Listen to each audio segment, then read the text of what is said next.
평화주의자 이삭에 대해서 한번 살펴보려고 하는데요. 이삭하면 그 한 가지 사건 외에는 좀 그닥 기억이 잘 안 나지 않으세요? 예, 그쵸. 그 순종해서, 예, 그죠. 거기서 이제 아버지가 끌고 가가지고 그 이야기 빼고는 이삭하면 그랬지 하고 이렇게 넘어가는 부분이 많은데 상상력을 좀 발휘해가지고 이삭의 삶이 어땠을까 하면서 저희의 삶과 한번 비교해서 나눠볼게요. 말씀은요, 창세기 27장의 3, 4절에 있는 말씀인데요. 그런즉 내 기고 곧 전통과 활을 가지고 들어가서 나를 위하여 사냥하여 나의 즐기는 별미를 만들어 내게로 가져다가 먹게 하여 나로 죽기 전에 내 마음껏 내게 축복하게 하라. 아멘. 예, 그 축복할 때, 장자 축복할 때 했던 말이고요. 그리고 이렇게 아브라함, 이삭, 야곱 이렇게 3대의 가계도인데 아브라함 굉장히 성경에서 많이 부각되고 야곱도 그런데 그에 비해서 우리 이삭 할아버지는 약간 좀 끼어있는, 약간 가게도에서 좀 낀 느낌, 이렇게 비중이 뭔가 이렇게 많지 않아 보이는 그런 느낌도 살짝 듭니다. 스토리가요. 우선 이제 이삭의 이제 삶을, 어린 시절을 한번 살펴보면요. 예, 잔치 열렸는데 지금 잔치가 막 벌어졌습니다. 지금, 그죠? 잔치가 벌어졌죠. 이 굉장히 나이가 들어서 거의 뭐 저희로 따지면 할아버지 할머니 때에 이 아들을 낳으셨어요. 그래가지고 아마 굉장히 축제적인 분위기, 경산 안내 이런 분위기였을 것 같아요. 그래서 집에 있는 모든 종들과 다 이렇게 나와가지고 이제 축하를 하는.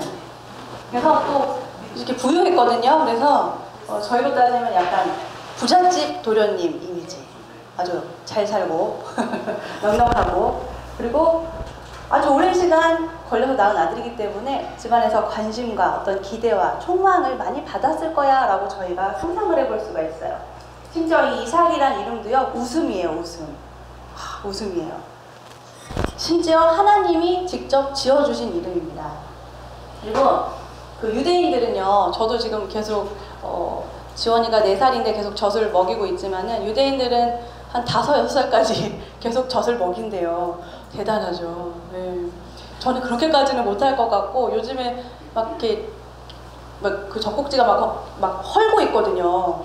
이렇게 고름 차고 이래가지고 어떻게들 그렇게 민족 전체가 그렇게 오래 먹이는지, 유전 형질로 뭔가 젖꼭지가 좀 더 단단한가 뭐 이런 상상도 이렇게 보면서, 네, 그래서 좀 오래 먹였어요. 유대인들 그 분위기가요, 민족의 분위기가. 그래서 젖대던 날에 온 집안에 또 젖대던 날에 잔치 열렸는데, 요 그림이 한 3, 4세 정도 보이시죠? 이 젖을 뗐나 봐요. 약간 독립이 시작된 거라서 축하하는 모습입니다. 외동아들이고요, 또 늦둥이였어요. 이게 자식을요, 늦게 낳으면요, 그 자녀가 부모님으로서의 사랑을 받기보다는 뭔가 조부모님이 자식에게 주는 사랑을 받아요. 그래서 그 대상 이미지가 조부모님이에요. 왜 그렇잖아요. 손주들, 저희들 어릴 때는 아빠 엄마가 이거 하면 안 돼 하고 되게 혼내셨는데, 손주들 갖다 이제 드리면 다 된다고 혼내려고 그러면 아유 그러지 말아라 애 기죽게 왜 그러니 뭐 이러시고.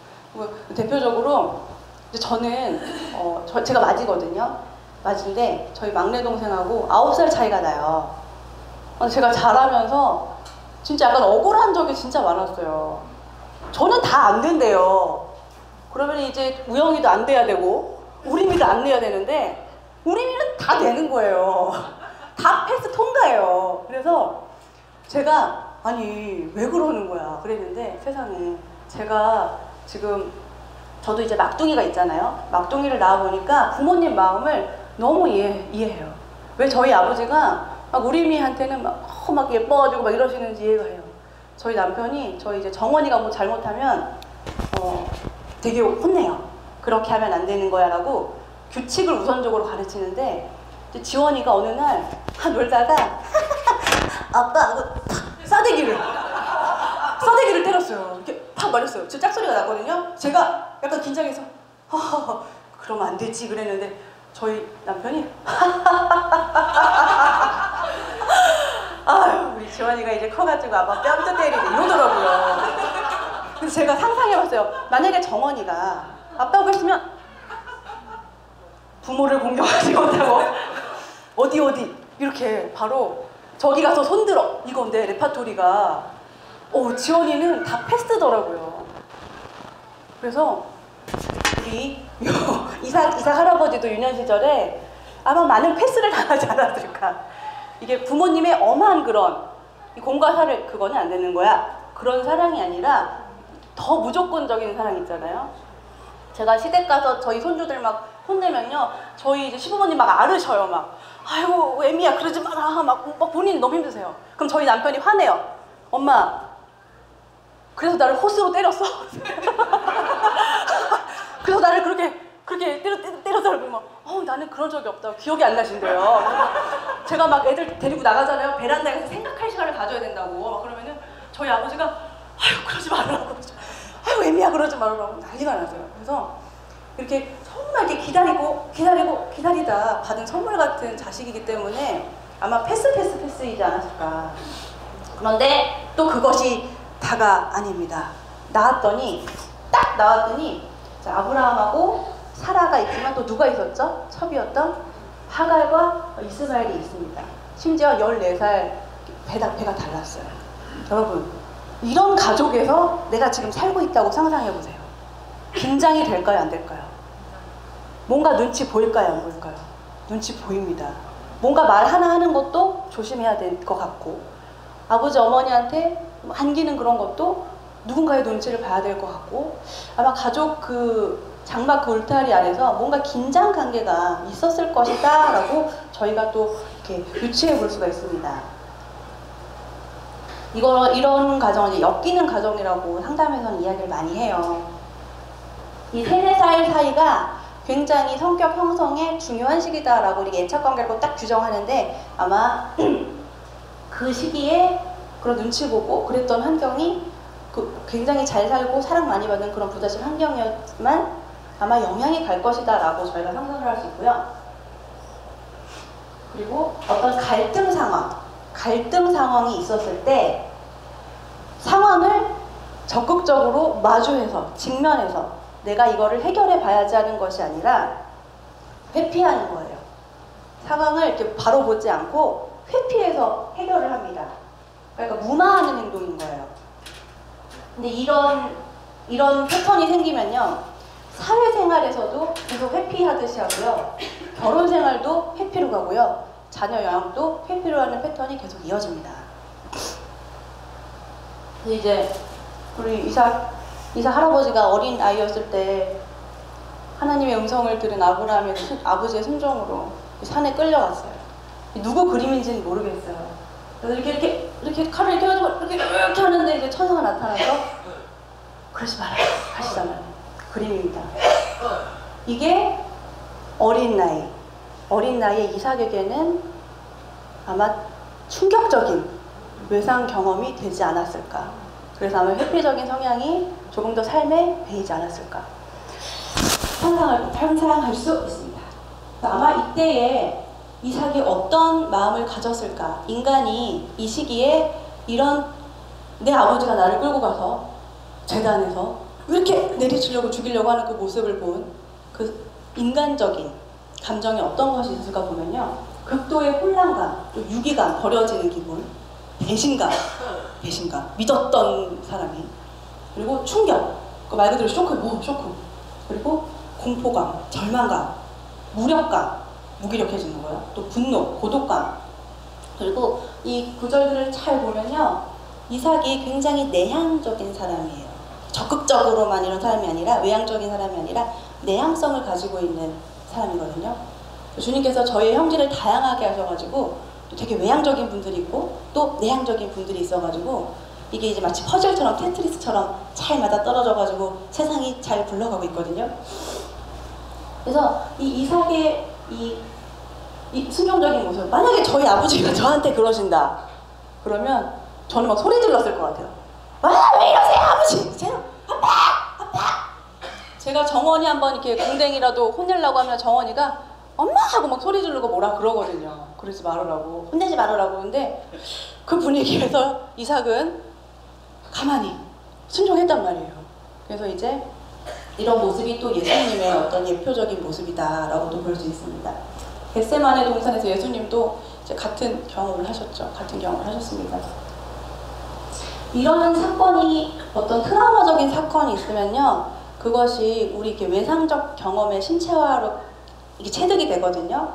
그래서 DSM-5에서는 어떻게 얘기하냐면 어떤 충격적인 강간이나 뭐 살인 사건이나 보았거나 재난, 뭐 비행기 사고 같은 거 있잖아요.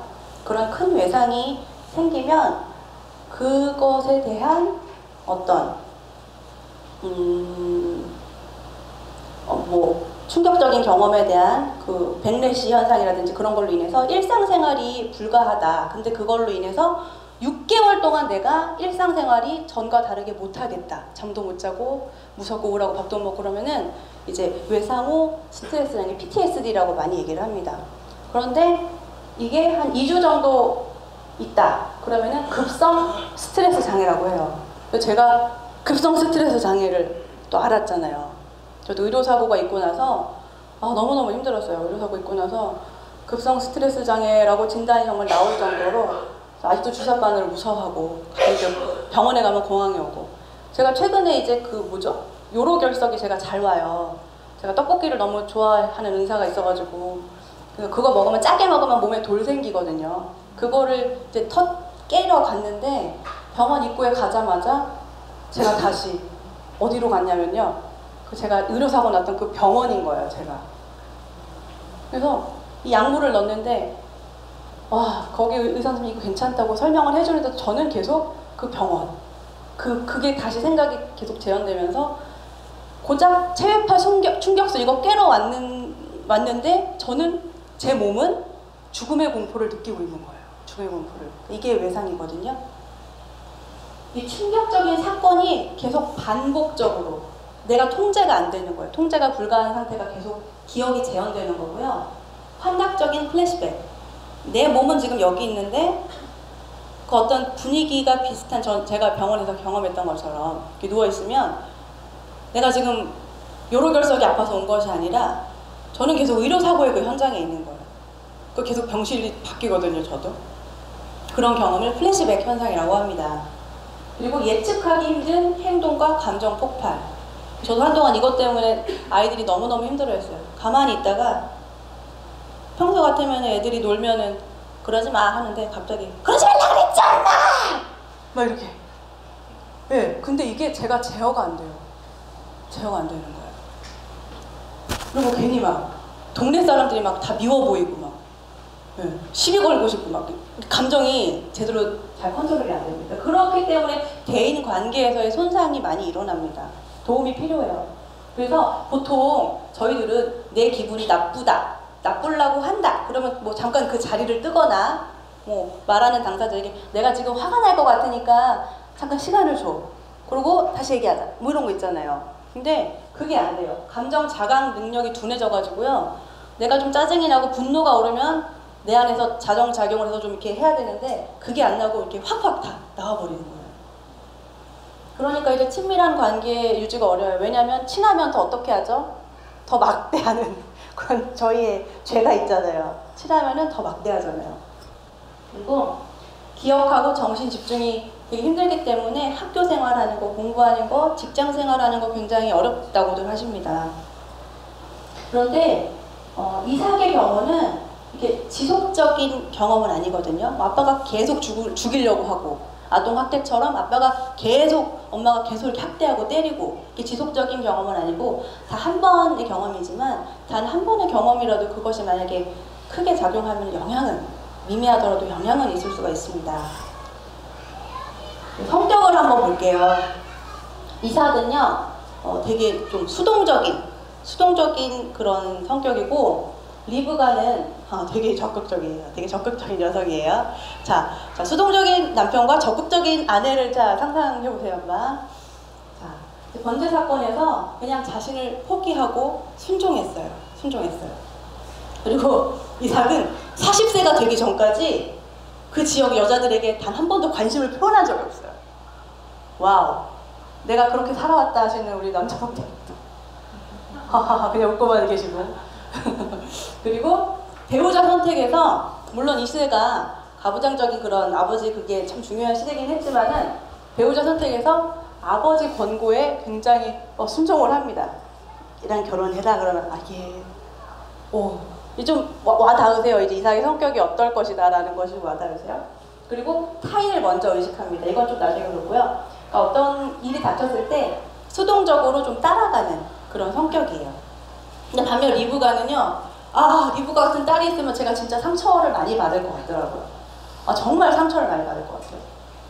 먼 지방에서 신랑이 될 사람의 얼굴을 보지도 않고 결혼을 위해서 모르는 낯선 사람을 따라가요.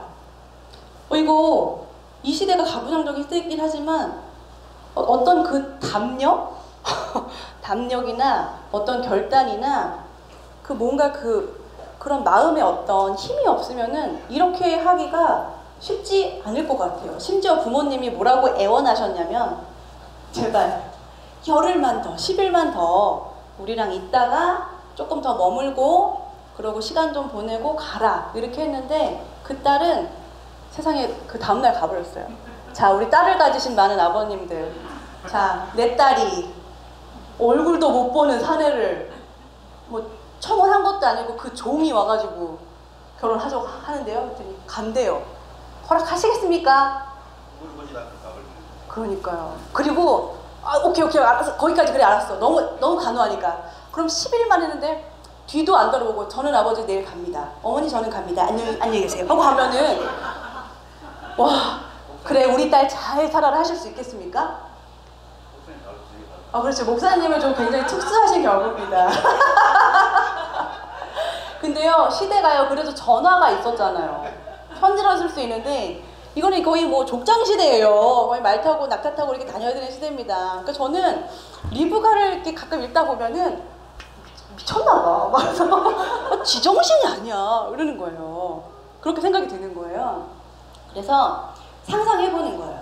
굉장히 자기 표현에 있어서 적극적이고 아주 색깔이 내가 하겠다 하는 것이 굉장히 분명한 그런 여성. 자, 그런 아내와 아주 수동적인 남편. 자, 우리 부부관계가 그러면 계시나요? 잘 상상해보세요. 자, 우리 이삭에 대해서 조금 더 상상해볼게요. 근데 1차 대상인 어머니 나이 이제 많이 가지셔가지고 어머니를 잃었어요. 잃은 슬픔이 있는데 다행히 제가 저번에 상실이 생길 경우에 몇 년 애도해야 된다 그랬죠? 기본적으로 3년 충분히 애도한 다음에 다행히 리브가를 만났어요. 1년 아니고 2년 아니고 충분히 어머니에 대해서 슬퍼하고 애도한 다음에 만났거든요. 그래서 이 관계가 새로운 대상을 형성하는데 건강했다, 적절했구나 라고 저희가 이해를 할 수 있습니다. 근데 이삭은 리브가를 정말 많이 사랑했거든요. 근데 20년 동안 자녀가 없었어요. 그래서 이삭이 아내를 위해 하나님한테 정말 간절히 기도를 했고 잉태를 하게 됩니다. 근데 이삭이 괜찮은 남편이었어요. 왜냐면 자녀 없는 20년 기간 동안 첩을 안 뒀어요. 첩을 안 두고 오직 리브가에게만 헌신하였더라.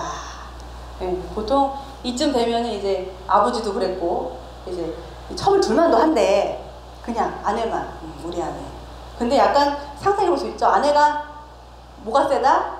기가 세다. 그래서 약간 또 의문이 들어요. 이게 정말 사랑한 것인가 아니면 기가 세서 구박을 받아서 첩을 두지 아니한 것일까라는 그런 또 상상을 저희가 첨가해가지고 할 수 있습니다.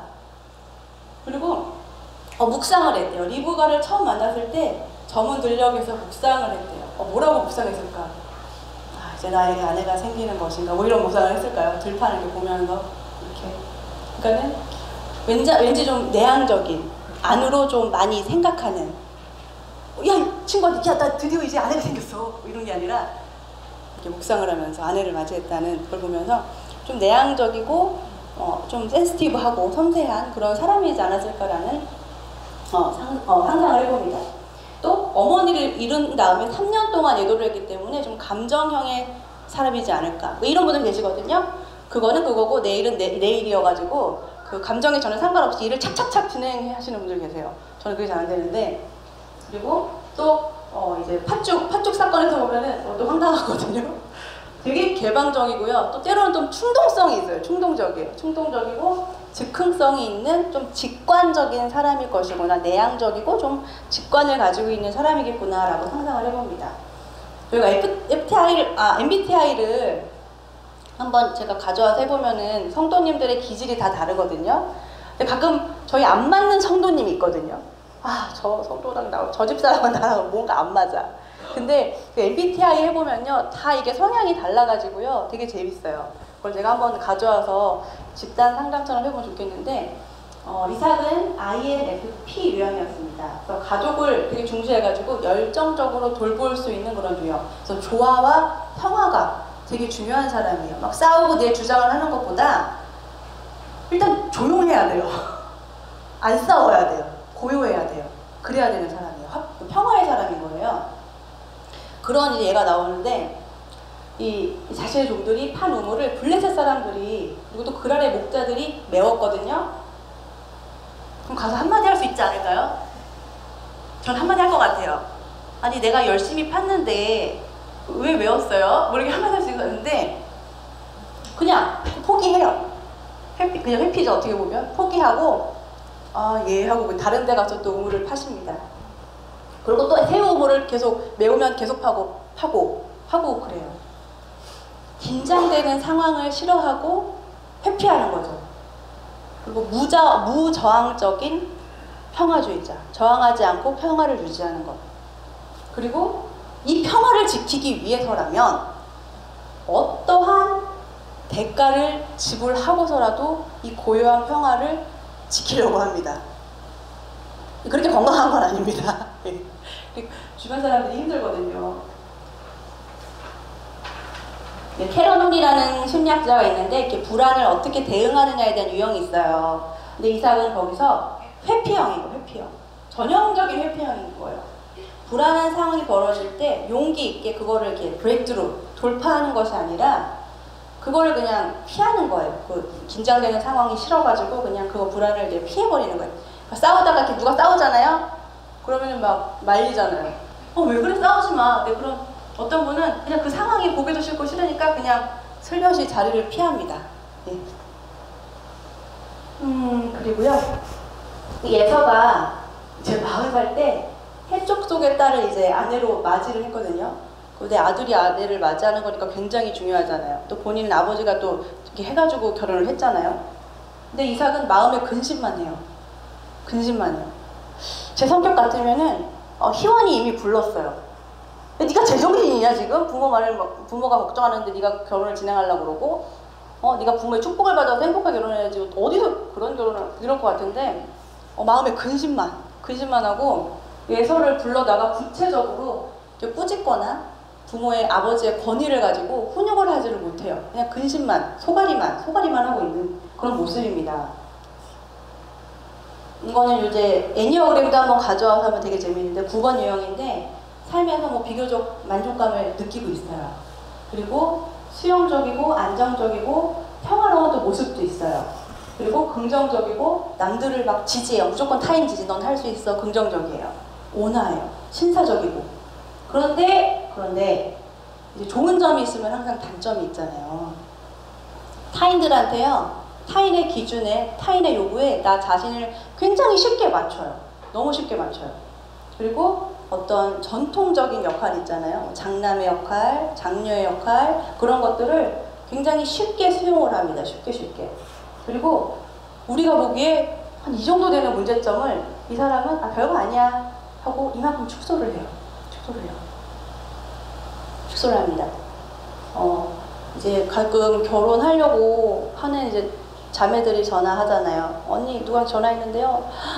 너무 착해요. 진짜 너무 착하고 진짜 그래서 내가 이런 모습 보고 결혼을 하려고 해요. 그래요. 제가 뭐라고 이렇게 축복하면서도 뭐라고 조언을 하냐면, 그 장점 때문에 결혼 생활이 힘들어지는 거야. 그랬어요. 그 착한 모습 때문에 결혼 생활이 힘들어지는 거예요. 착한 것의 반면에 답답함이 있거든요. 제가 굉장히 털털해요, 성격이. 그래서 남편을 여태까지 제가 8년 살면서 단 한 번도 바가지를 긁어본 적이 없어요. 왜냐, 털털하니까.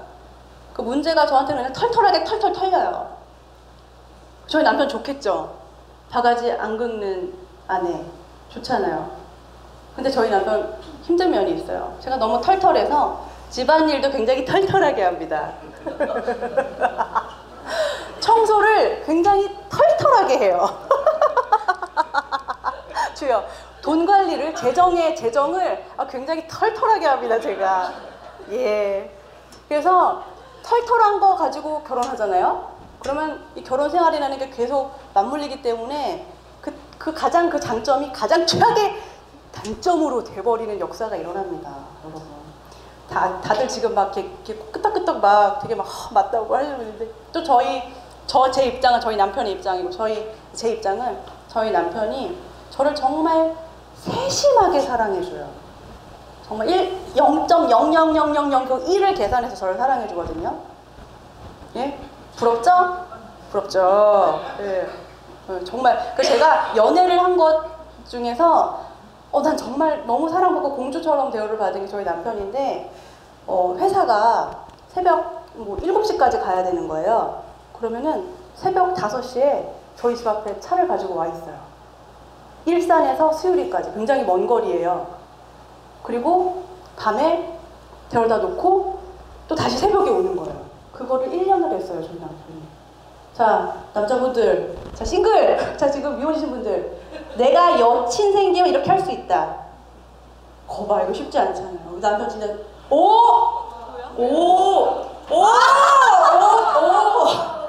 자, 우리 이난 전도사님께서 유일하게 손을 드셨습니다.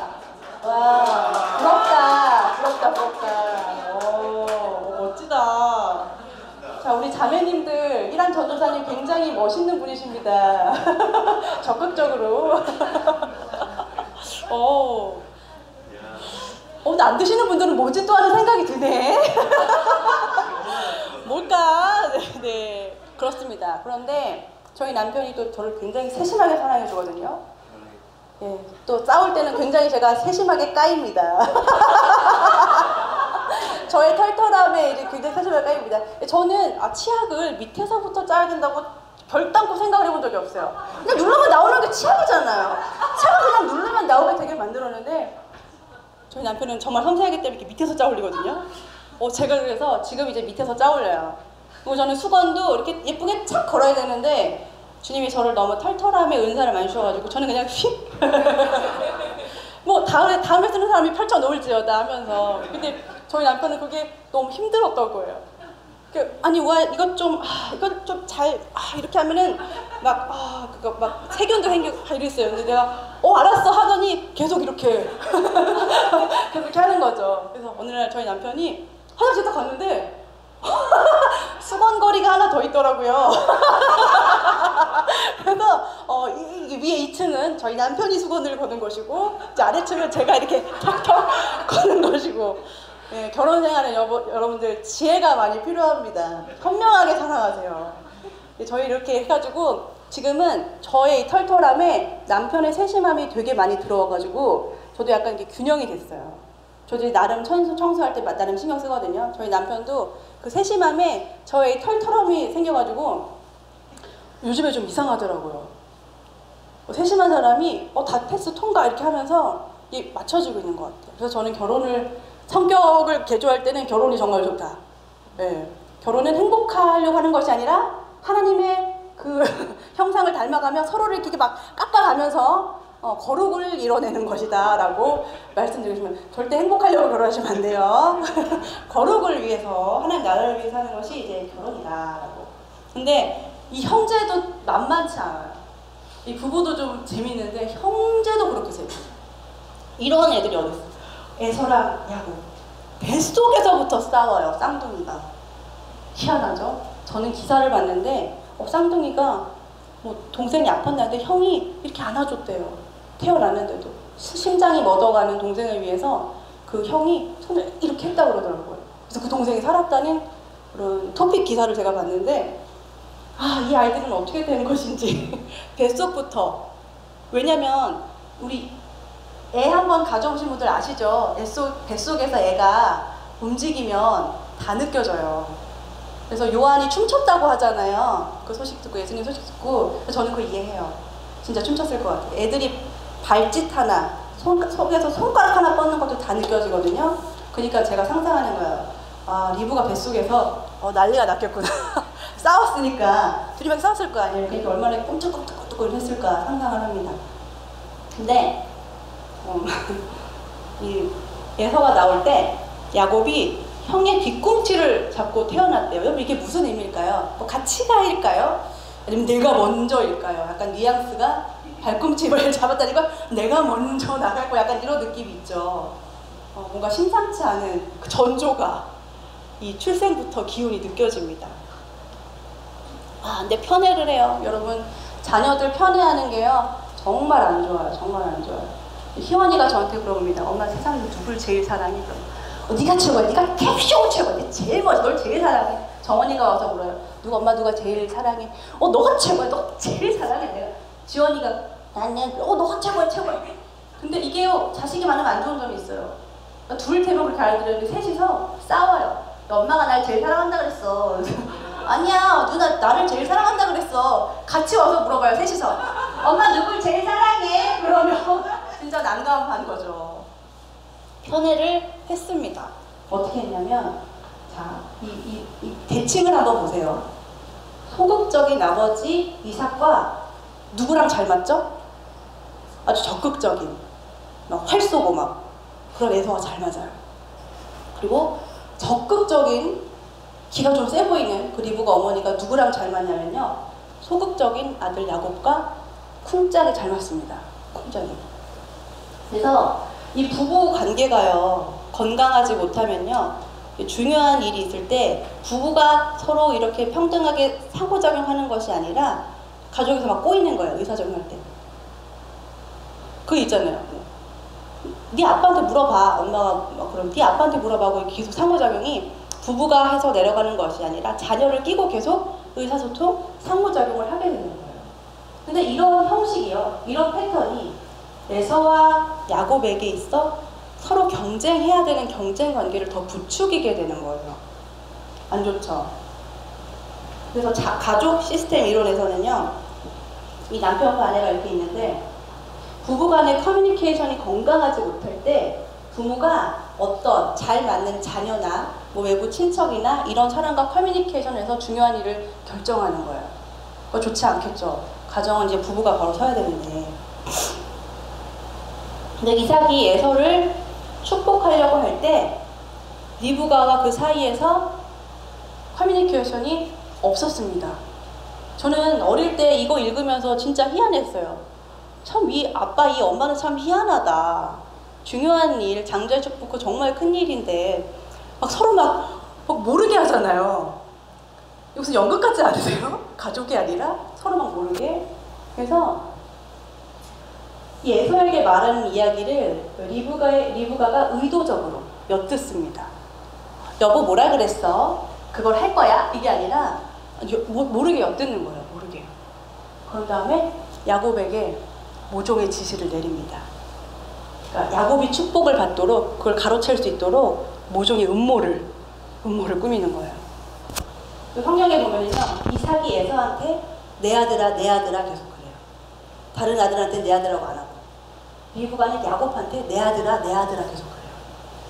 그래서 이것이 가족이 다 같이 연합이 되어야 되는데 마음이 좀 맞고 잘 통하는 가족끼리만 연합이 되는 거예요.